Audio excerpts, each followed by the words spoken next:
It will be just a little under a year since he fought Lucas Chonyekny April the 19th, 2014 on Showtime. And this year, you know, if you don't know, as you should know, that Peter Kid Chocolate Quillin, former WBO 160-pound champion of the world, 31-0 with 22 KOs, is going to be taking on Andy Lee. Andy Lee, what is he? 34-2 with 22 KOs, if I'm correct, or if not, I'll put it right down in the description box. I'm T Street Controversy. This is T Street Controversy out of RealCombatMedia.com. And on this weekend, PBC on NBC, Al Haymon, thank you, Al Haymon, Premier Boxing Champions on NBC will be a nationally televised prime time NBC card, and basically what's going to come on after that is your local news and then Saturday Night Live. As I said, I'm T Street Controversy with RealCombatMedia.com. We will be providing full coverage for this week's fighter events right here on the channel, and also I'm going to be doing my regular analysis videos and post-fight videos, and then this weekend we're going to be doing a Google Hangout, which is a live streaming video, right, you know, about an hour or 2 hours after the fight, where we're all going to gather and talk, and, you know, and pretty much talk about the topics of the week. So Peter Quillin.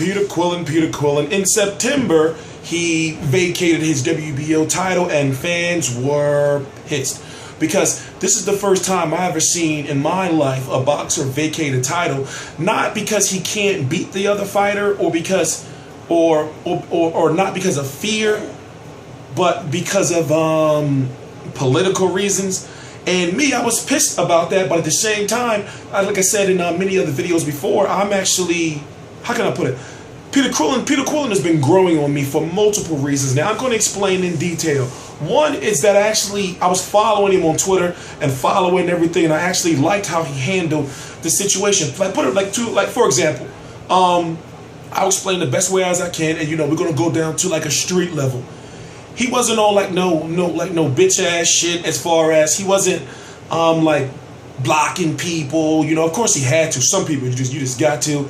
He wasn't like snapping out on Twitter and everything. And the interviews you saw from him were professional in addressing the matter. And now that I'm looking at Premier Boxing Champions, I'm thinking to myself, well, I'm sure Al Haymon, thank you, Al Haymon, must have told him, you know, well, we can get you another belt, or we can get you your title back. And then look, you're going to be fighting on national television. This card will be doing somewhere between, I'm going to say, 3 to 4 million, 3 to 4 million households, which is Peter Quillin never had an audience like that before.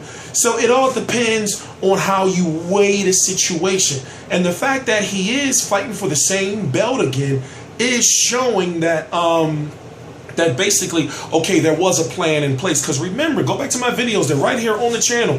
Type in Peter Quillin vacates his WBO title in YouTube. Like, I was confused. So, you know, I wasn't scolding him, because I thought to myself, I said, all right, now I'm a smart motherfucker, or I consider myself to be. So I thought to myself, oh, hey, like, there must be some type of plan. You know, you're not going to just drop your belt. And then I was thinking at that point in time, well, will he fight Danny Jacobs for the WBA regular? But at the same time, the WBA regular is not the real belt. Gennady Gennadievich Golovkin has the WBA world, which is the recognized. And I thought, well, would he fight Jermaine Taylor? And I'm thinking, like, well, you know, like, I just knew, like, there had to be some plan. Like, you know, like, logic was telling me there had to be some type of plan going on when he dropped this belt. But still, it was disrespectful to do so. Andy Lee, you saw what Andy Lee did. He went out there and took care of Matvey Korobov by KO. And now Andy Lee is getting a chance of a lifetime himself in fighting on national television. Now, let me explain the national television thing, you know, a little bit more in detail.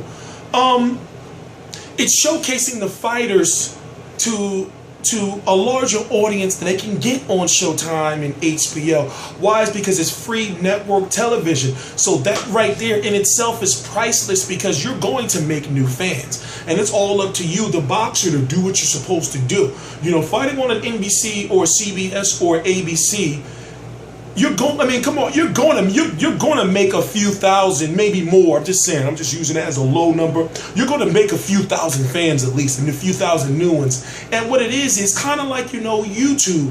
For me, each new subscriber, you know, even if it's just one, improves the brand. You get me? You know, that's one person that knows who I am, and, you know, so I don't want to get too deep as far as business is concerned, but that's what I started weighing him dropping his title against. Like, once I figured out he was going to be fighting on Premier Boxing Champions, for his title again, I thought to myself, okay, well, he must have knew, you know, or they must have talked about he was going to get his title back.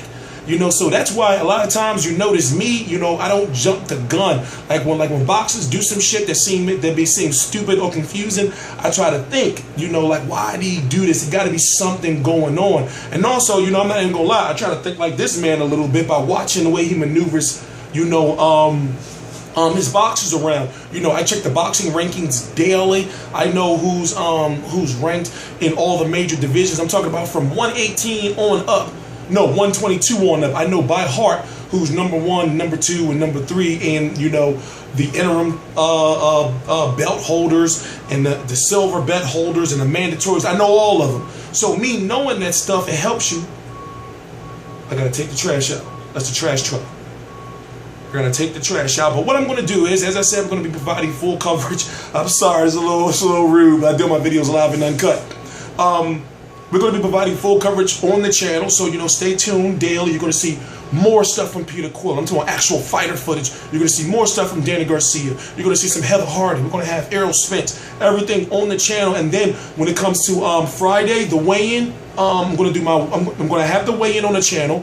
Then I'm going to upload the then I'm going to do a video, and basically when I discuss the weigh-in, if fighters make weight or if they don't make weight, what I do is I give my final prediction on Friday. Then on Saturday, we're going to have someone at the fight, you know, Real Combat Media. I'm not going myself. As you know, this has been a lot going on the channel. We're producing 50+ videos a week, and there's so much going on. Also, I'm working on getting to this in Mayweather Pacquiao, and there's a lot going on behind the scenes. So as far as the content, we're going to be getting you the content.